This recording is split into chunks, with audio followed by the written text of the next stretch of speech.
Hello creators, it's Melissa with Melissa's Creations here with another Kre8tiv Kwickie. Whew, that's a lot of creativity. So I'm going to show you a few things on the Big Shot. Now this Kre8tiv Kwickie was inspired by my downline Maria, so shout out to you Maria, thank you so much girl. So when you first get your Big Shot you may not have your handle attached, so let's start there. This is just a little knob that says remove and discard. Now I keep this because when I tote around my Big Shot, I don't want to have just this hanging out if I decide I want to take my handle off again. So I keep that on, and you can either attach that with a piece of Scotch tape or washi tape just to make sure that it doesn't fall off because it is very loose. It doesn't clip in or anything. But when I put this into my bag, I want to make sure that this doesn't rip my bag. So that's why I hold on to this little piece. So to put our handle on, we have a few little items here. First of all, we have our screw and our washer. So we're going to put our washer onto our screw, and then we're going to grab our handle and we're going to slide that on, and the screw will go right inside. And just give it a couple of turns with your fingers so that you can get it in place. And once you have it settled in there, then we can use the Allen wrench to get it screwed in the rest of the way.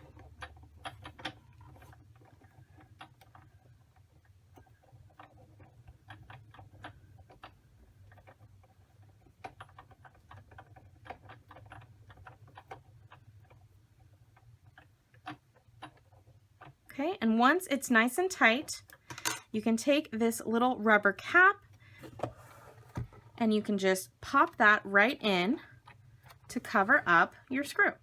All right, now that we have our Big Shot assembled, let's talk about platforms.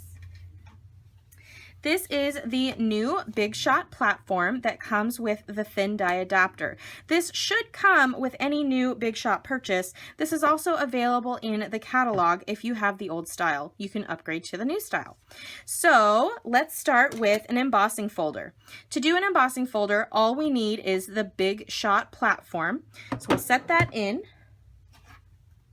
Then we need to make our sandwich, and it shows you here what you need. So we have our platform on the bottom, we need a cutting plate, then we need a folder. This is the sparkle folder, so I'm just going to use a scrap of Whisper White. Put that in, set that onto your cutting plate, and put your other cutting plate on top, and now you're ready to dry emboss. And when it comes out, you have an embossed piece of cardstock. So let's say we want to cut a shape out of this piece of cardstock. Let's build that sandwich. We're starting with our Big Shot platform, and I'm bringing in the thin die adapter, which it says right here, thin die adapter, and you can see the photos on here are for the dies. This sandwich is the Big Shot platform with the thin die adapter, and then a cutting plate, then our cardstock, and our framelit. This is from the Layering Ovals Framelits dies, and another cutting plate on top.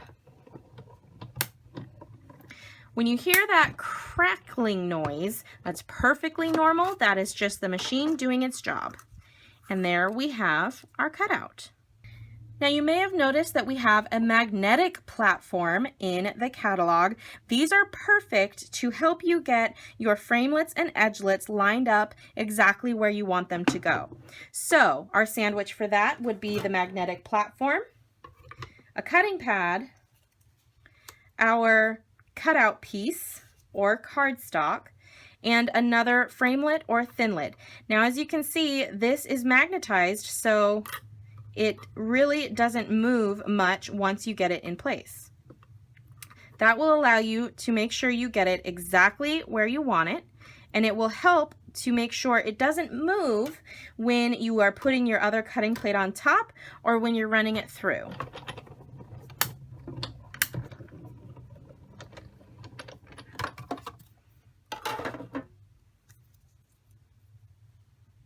And finally, we have the old style platform. This is the multi-purpose platform and it has some tabs. Tab number 2 is to use wafer thin dies or framelits. So you would use this platform with tab number 2 closed, then a cutting plate, your cardstock, your die, and another cutting plate on top.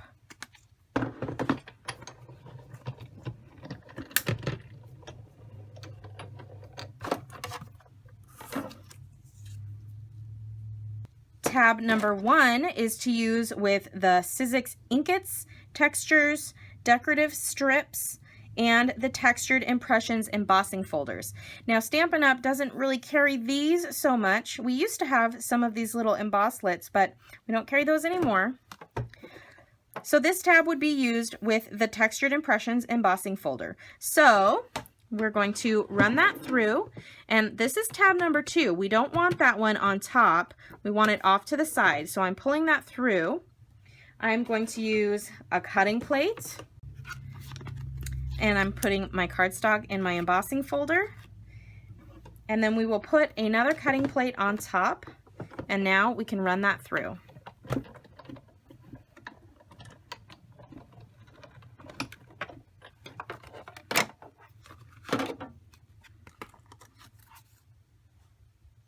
And finally, we have the last platform for the old style.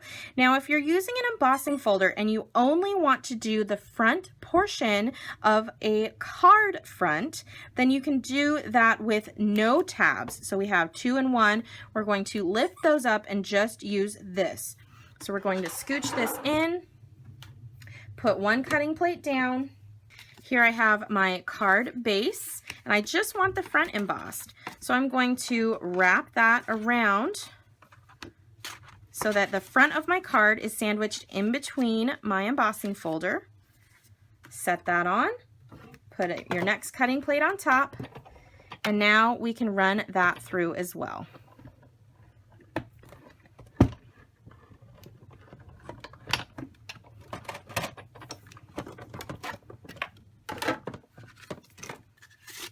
And now just the front of our card is embossed. I hope this video helped you guys figure out when to use which platform and how best to run your materials through. If you have any questions, you can send me an email at mkre8tions@gmail.com.